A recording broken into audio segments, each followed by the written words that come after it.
And we have new insight from a former attorney at the Department of Justice. This now ousted attorney is detailing how senior officials at the department worked to stonewall judges and ignore court orders.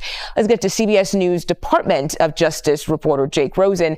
Jake, thank you for your time today. What are the details here? Well, that's right. Erez Ruveni, who was the Department of Justice attorney who admitted in court that Kilmar Abrega Garcia, the man at the center of months of back and forth between the judiciary and the Trump administration over whether he should be returned. Now he's charged in Tennessee on human smuggling charges.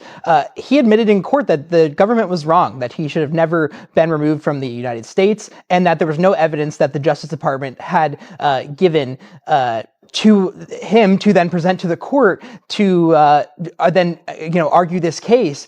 He says that he was fired because of not just that instance, Mugo, but a number of others, including one in which senior Department of Justice leadership held a meeting deciding how they were going to try to circumvent impending court decisions about What's happening, people? Welcome to Dr. John Podcast again. A veteran Justice Department attorney, Erez Ruveni, has broken the wall of silence by filing sworn complaints about Trump's deportation operation, not as a political opponent, but as a career professional who was actually in the room. His testimony marks a significant crack in the loyalty wall that has long protected the administration's darkest secrets. The allegations are staggering. Ruveni claims that he was ordered to defy federal judges, not to work around them, not to appeal their rulings through the proper legal process, but to defy them. He says he was told to proceed with deportation flights regardless of what any court said. He says he was instructed to be prepared to tell judges, essentially, to go away and stop interfering. The exact language was probably stronger than that, but you get the picture.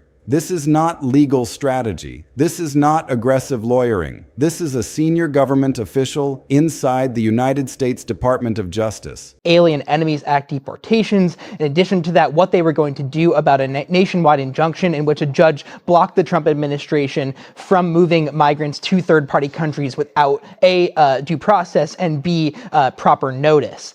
I think this really goes to what we've seen from a number of people who have resigned from the Justice Department. This is one very long example. There's about 30 pages of testimony provided by Ruveni's attorneys.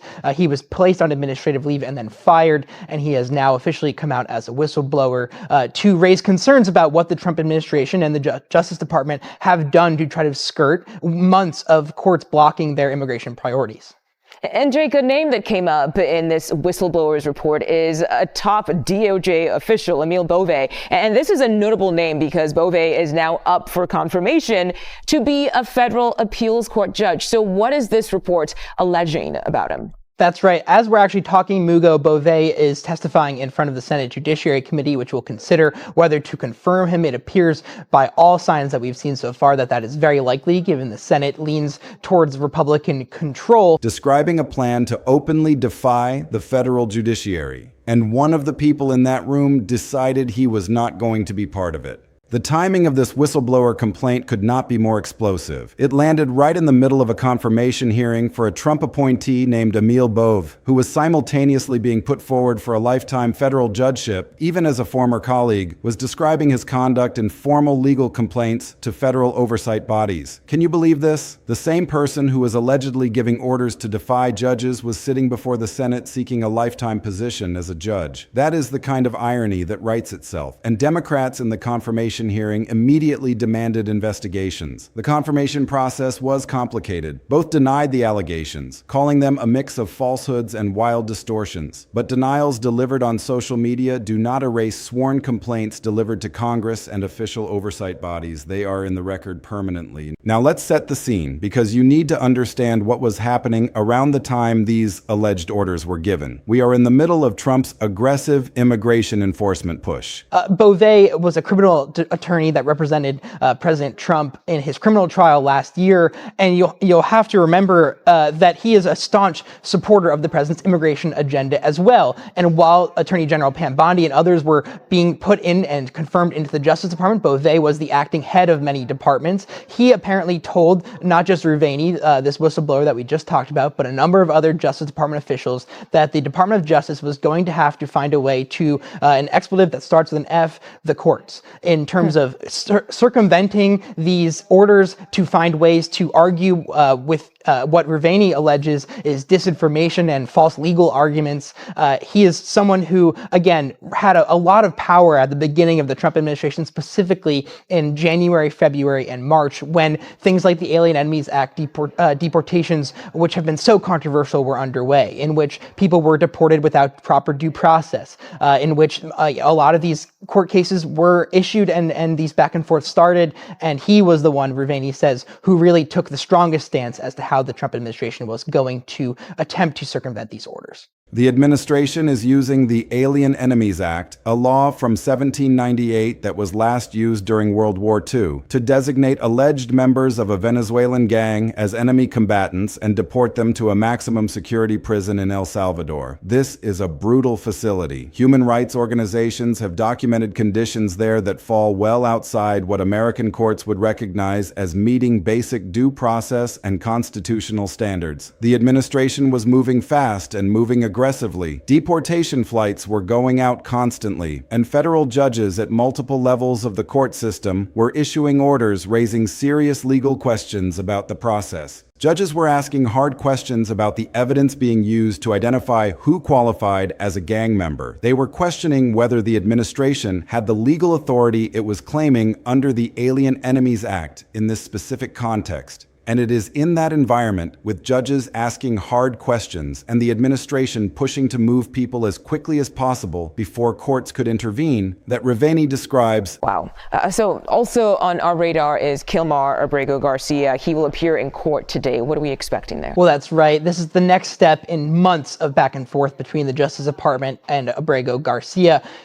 He had a judge order on Sunday evening that he is likely to be released as his human smuggling charges play out in a federal court in Tennessee. The Justice Department, after previously deporting him to El Salvador, as we've covered extensively at the network, is now arguing against his release because they fear that ICE and the Department of Homeland Security could detain him as soon as he is released and then remove him from the United States. So kind of the left arm of the Trump administration not talking to the right necessarily, and the Department of Justice, ironically, after having already deported him and then bringing him back to the United States, arguing that they're worried that if he were to be released, that there is going to be some kind of deportation of him going forward. Obviously, the attorneys for Mr. Abrego Garcia have argued he should be detained, or should not be detained, so that he could go live with his wife in Maryland, who he has really not seen since he was removed from the United States back in March. Sitting in a meeting where Bove, then a top Justice Department official and longtime Trump legal ally, told the room that the planes must depart regardless of circumstances. He allegedly said that if courts try to block them, the DOJ might have to consider telling judges something that is not repeatable in polite company and ignoring their orders completely. That is not legal strategy. That is not aggressive lawyering. That is a senior government official inside the United States Department of Justice describing a plan to openly defy the federal judiciary. And one of the people in that room decided he was not going to be part of it. Rivani continued working on deportation cases after that meeting. And then a specific case came in front of a federal judge, the case of Kilmar Abrego Garcia, a migrant who had been deported to the prison in El Salvador. And here's the thing about Abrego Garcia's case. He had a standing legal protection in the United States, a court order that specifically prohibited his deportation to El Salvador because of documented evidence that he faced danger there. In other words, there was already a judicial ruling saying this specific person should not be sent to El Salvador, and he was sent anyway.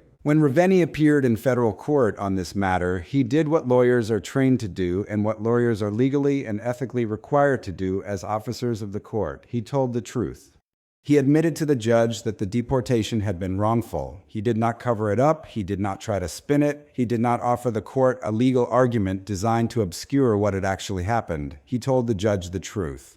And for doing that, for fulfilling his most fundamental obligation as an attorney and as an officer of the federal court system, he was placed on administrative leave and then fired. That is the sequence.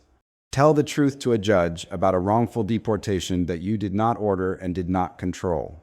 Get fired.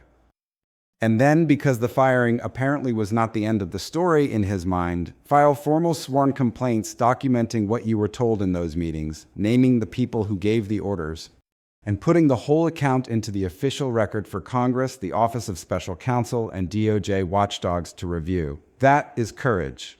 Whatever you think about immigration policy, whatever you think about enforcement priorities, a government lawyer who gets fired for telling the truth to a judge and then formally documents what he was ordered to do is exercising a kind of integrity that the system depends on. And that is what makes this story more than just another political controversy. This is about the fundamental question of whether the rule of law still means anything in the United States. Let's talk about why this matters so much beyond just the Ravini story and the Bove confirmation hearing. Trump has built his entire political brand around law and order.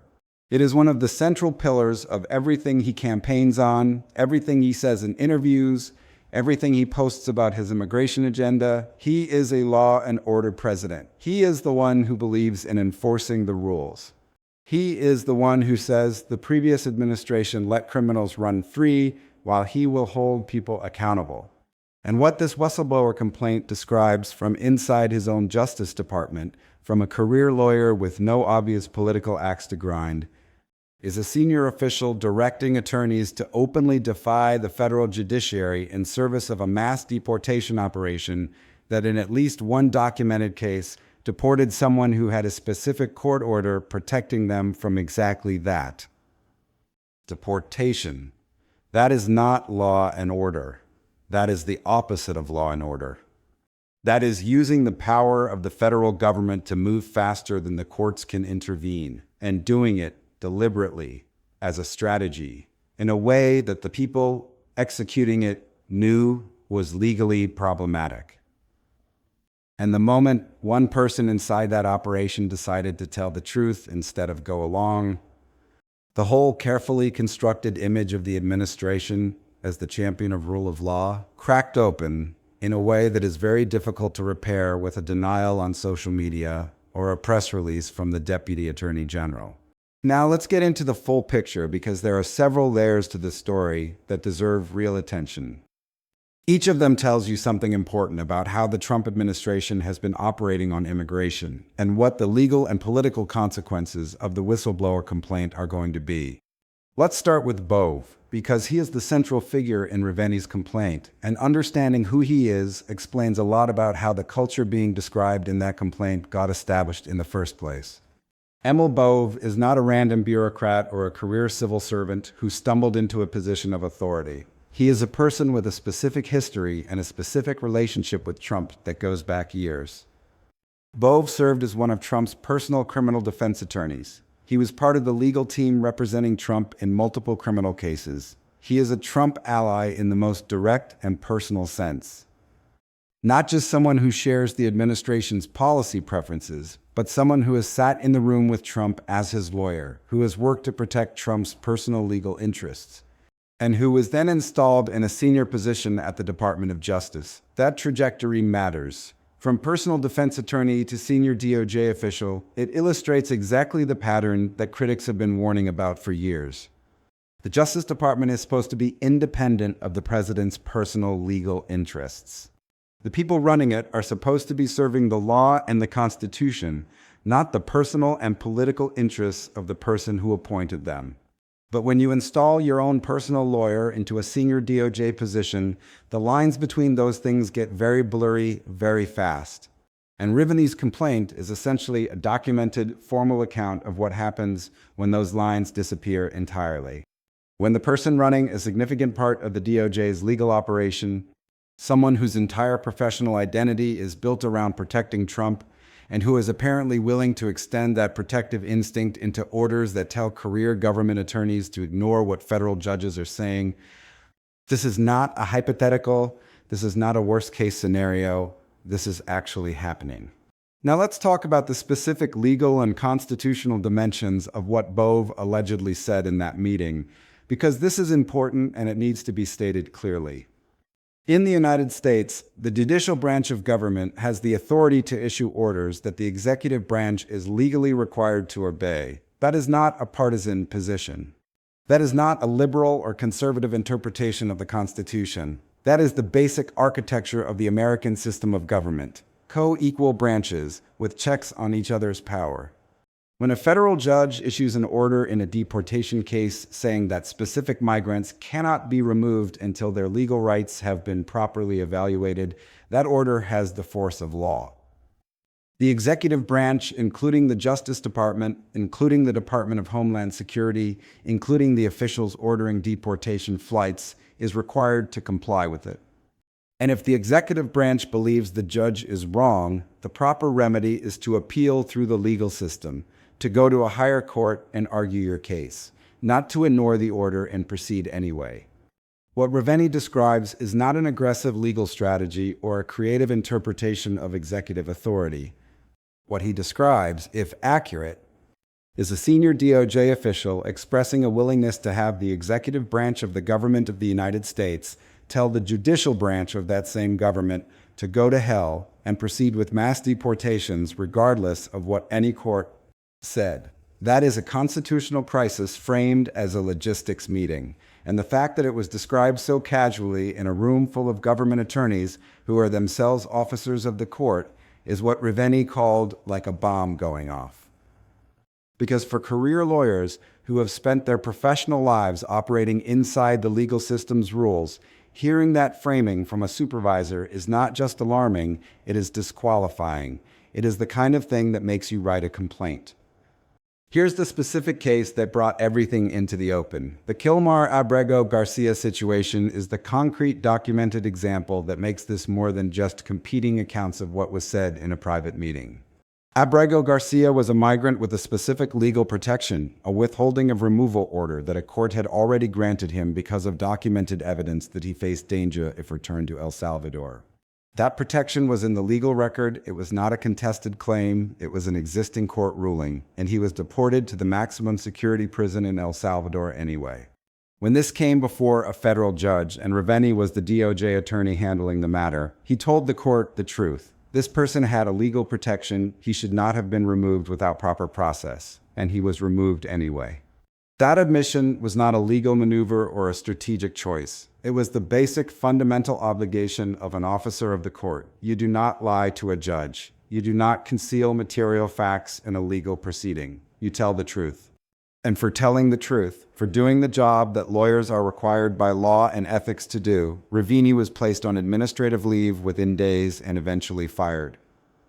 The Atlantic noted that this case fits into a much broader pattern of Trump expecting lawyers to function as personal protectors rather than as independent legal professionals with obligations to the courts and to the law. And that expectation, when it collides with a lawyer who takes those obligations seriously, produces exactly the outcome we saw here: a firing, a whistleblower complaint, a formal record, and a public reckoning. Now let's talk about the confirmation hearing dimension of this story, because the timing of Reveni's complaint is not incidental to its political impact. Bove, the official named in the complaint as having directed attorneys to potentially defy court orders, was simultaneously undergoing a Senate confirmation hearing for a lifetime appointment to a federal appeals court, a lifetime judgeship, the kind of position where you are in the federal judiciary for decades, ruling on cases, shaping legal precedent, making decisions that affect millions of people with essentially no mechanism for removal short of impeachment.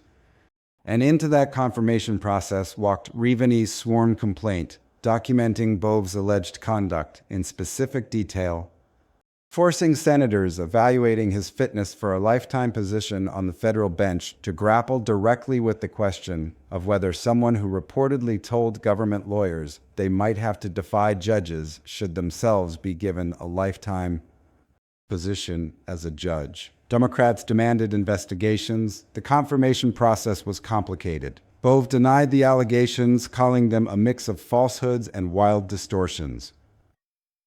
Deputy Attorney General Todd Blanche, himself another Trump personal lawyer who has transitioned into a senior DOJ role, went on social media to say the allegations were completely false. But denials delivered on social media do not erase sworn complaints delivered to Congress and official oversight bodies. They are in the record. They have to be addressed through the proper processes. And every senator sitting in that confirmation hearing had to make a decision about how much weight to give a sworn account from a career DOJ attorney versus the denials of the people being accused. Let's put this in the broader context of Trump's relationship with lawyers, because this story does not exist in isolation, and the pattern it represents is one of the most documented, consistent features of Trump's political operation. Forbes and other outlets have tracked what they call all of Trump's lawyers who have faced consequences, and the list is striking in its length and in its variety. Lawyers who were sanctioned by courts for filing frivolous election fraud claims, lawyers who were disbarred or faced bar complaints for their roles in post-election legal strategies, lawyers who were criminally charged in multiple states in connection with efforts to overturn the 2020 election results, lawyers who resigned from Trump's legal team after indictments, calculating that their own legal exposure made continued representation untenable. And now a lawyer who was fired for telling the truth to a judge and then filed a formal complaint about the illegal orders he says he received. What connects all of these situations, from Rudy Giuliani's disbarment to the Georgia indictments to Reveni's firing, is the same underlying dynamic that The Atlantic identified in its analysis of the Trump lawyer scandal. Trump does not treat lawyers as independent officers of the court with obligations to the legal system and to the truth. He treats them as personal protectors whose job is to use whatever legal tools are available, and sometimes tools that go beyond what the law allows, to advance his interests and shield him from consequences. And when lawyers decide they cannot do that, whether because of ethical obligations, fear of personal legal exposure, or simple integrity, they end up in one of two categories. Either they leave quietly and say nothing, or they refuse and blow the whistle. Reveni chose the second path, and the complaint he filed is now in the official record permanently. Okay, let's pull all of this together and make sure you are walking away understanding the full significance of what the Reveni whistleblower complaint means. Not just for the specific deportation cases involved, but for the broader picture of Trump's immigration agenda and his administration's relationship with the rule of law. The first thing you need to understand is what it actually means when a government lawyer says he was ordered to defy federal judges, and why that is categorically different from aggressive policy positions or hardline enforcement priorities that reasonable people can disagree about. There is a version of Trump's immigration agenda that is politically controversial but legally defensible. Aggressive enforcement, stricter interpretation of who qualifies for legal protection, using legal tools like the Alien Entities Act that have statutory authority behind them, even if their application is contested, appealing court decisions aggressively and fighting all the way to the Supreme Court when you believe the lower courts are wrong. All of that is within the realm of legally contested but constitutionally permissible executive action. It is aggressive, it is controversial, but it operates inside the system. What Reveni describes is something fundamentally different. He describes officials planning to operate outside the system, to proceed with deportation flights in deliberate defiance of judicial orders, to treat court rulings as obstacles to be ignored rather than as law to be obeyed or appealed. That distinction matters enormously because the entire legitimacy of the executive branch's enforcement power, including its immigration enforcement power, rests on that power being exercised within the legal framework that the courts supervise. The moment you start treating court orders as optional, you have not just crossed a legal line, you have undermined the constitutional foundation that makes your own authority legitimate in the first place. And a DOJ attorney who understood that, who has spent his career inside that framework, and who recognized immediately what he was being asked to accept, said no, filed the complaint, and made the whole account public. The second thing to understand is what Reveni's firing reveals about the culture inside the DOJ under Trump's political appointees, and why that culture is dangerous not just to individual attorneys, but to the institution itself and to the people whose cases move through it. When you fire a career attorney for telling a federal judge the truth about a wrongful deportation, you are not just punishing one person. You are sending a message to every other career attorney in the department about what happens to people who prioritize their legal and ethical obligations over the political preferences of the administration. And that message is not subtle. It is direct and it is severe. If you tell the truth to a judge when the truth is inconvenient for the administration's goals, you will lose your job. That is the message that Ravini's firing sent. And the consequence of that message, if it lands the way it is intended to land, is a DOJ full of career attorneys who have learned to prioritize their own job security over their obligation to the courts and to the people whose cases they are handling. That is not a DOJ that can function as an independent legal institution. That is a DOJ that has been converted into a political operation where legal outcomes are predetermined by what serves the administration's interests rather than what the law actually requires. And when that kind of institutional corruption takes hold, when the lawyers who are supposed to tell power the truth start calculating whether the truth is safe to say, the entire system of legal accountability that the courts depend on starts to break down. Ravini's decision to blow the whistle rather than go quietly is significant precisely because it pushes back against that dynamic. It says there is at least one person inside this system who will not let the record be rewritten without saying publicly what actually happened. The third thing, and this is the one that connects everything back to the political stakes of this story, is what the whistleblower complaint does to Trump's law and order brand. Specifically in the context of his immigration agenda, Trump has made the claim that he is restoring the rule of law to American immigration enforcement. That the previous administration ignored the law and let chaos reign at the border, while his administration is bringing order, consequence, and legal accountability back to the system. That is a powerful political message, and it resonates with a significant portion of the American public. But the Ravini complaint makes a very specific and very documented counter-argument to that message. It says that behind the law and order rhetoric, in the actual meetings where actual decisions were being made about actual deportation flights, senior officials were talking about ignoring court orders, proceeding with removals regardless of legal protections, and firing the lawyer who told a judge the truth about a wrongful deportation. That is not law and order. That is order imposed by ignoring the law. And those are fundamentally different things with fundamentally different implications for the constitutional structure of the country and for the rights of the people being removed. When a government lawyer gets fired for telling a federal judge the truth and then files a sworn complaint documenting the orders that led to that firing, the law and order president has a serious credibility problem on the very issue that is supposed to be his signature strength. And that problem is not going to be resolved by a denial on social media.